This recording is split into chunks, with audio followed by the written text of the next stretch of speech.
Il existe un tas de bonnes raisons pour décider d'arrêter de fumer. Mais arrêter est une décision personnelle importante qui se prend généralement en plusieurs étapes. Car pour arrêter de fumer, chaque parcours est différent. Nous faisons la différence entre motivation et volonté. La motivation, c'est le motif à l'action, c'est la raison pour laquelle le fumeur veut arrêter de fumer et c'est vraiment le moteur qui va l'aider pendant son arrêt.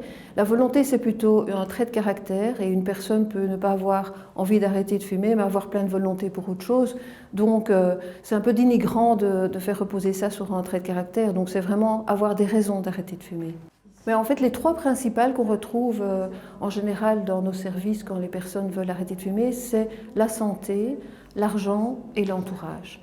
Donc ça, c'est vraiment les trois qui reviennent généralement. Mais c'est quelque chose de très personnel. Donc il y a des personnes qui ont des motivations tout à fait spéciales. Ça peut être par exemple, je suis dans une chorale, je n'arrive plus à bien chanter, voilà, des choses comme ça.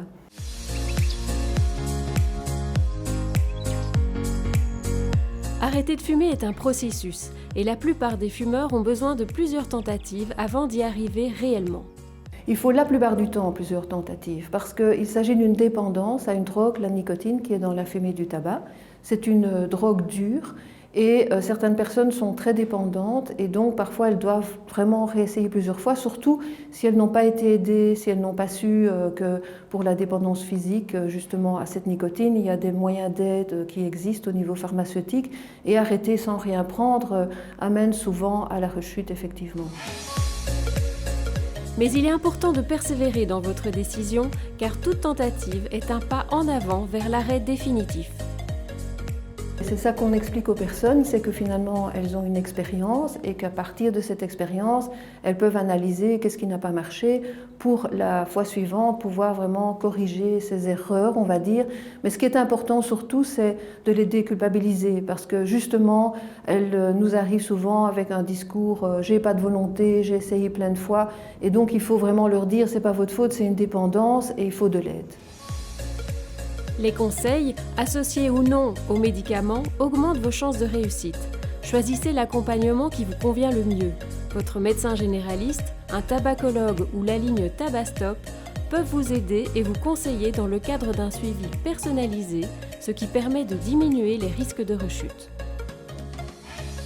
Bon, d'une part, il faut, pour la dépendance physique, envisager très souvent une aide pharmaceutique et à ce niveau-là, donc, il y a les substituts de nicotine, patchs, comprimés, etc. qu'il faut prendre avec des conseils de dosage parce que si ce n'est pas suffisamment dosé, ce n'est pas efficace et des médicaments comme par exemple le Champix. Donc ça, c'est vraiment la partie pharmaceutique pour la dépendance physique. Mais il y a trois dépendances au niveau du tabac. Il y a la physique, la psychologique et la comportementale. Et donc tout ça, ce n'est pas toujours facile à gérer tout seul. Donc nous, on conseille toujours d'être accompagné par un professionnel de santé, par exemple un tabacologue qui peut préparer l'arrêt avec la personne et l'accompagner au début du sevrage pendant la période la plus difficile. Les services Tabastop vous proposent une aide téléphonique ou en ligne. Un tabacologue est à votre écoute tous les jours de la semaine au 0800 111 00. Donc c'est une ligne téléphonique. Donc c'est important de dire que tous nos services sont gratuits. Donc on a deux services principaux. C'est la permanence téléphonique tous les jours de la semaine entre 15h et 19h. Donc des tabacologues sont en ligne pour répondre aux questions, pour conseiller les personnes donc, qui souhaitent arrêter de fumer ou qui sont déjà en arrêt. Et parallèlement à ça, donc, si les personnes ont un projet d'arrêt, elles peuvent aussi s'inscrire et on leur attribue un coach tabacologue de cette équipe qui va les appeler à des rendez-vous convenus à l'avance au long de leur sevrage. Si vous souhaitez plus d'informations sur le sevrage tabagique, n'hésitez pas à consulter votre médecin généraliste, un tabacologue ou le site www.tabastop.be ou appeler la ligne Tabastop au 0800 111 00.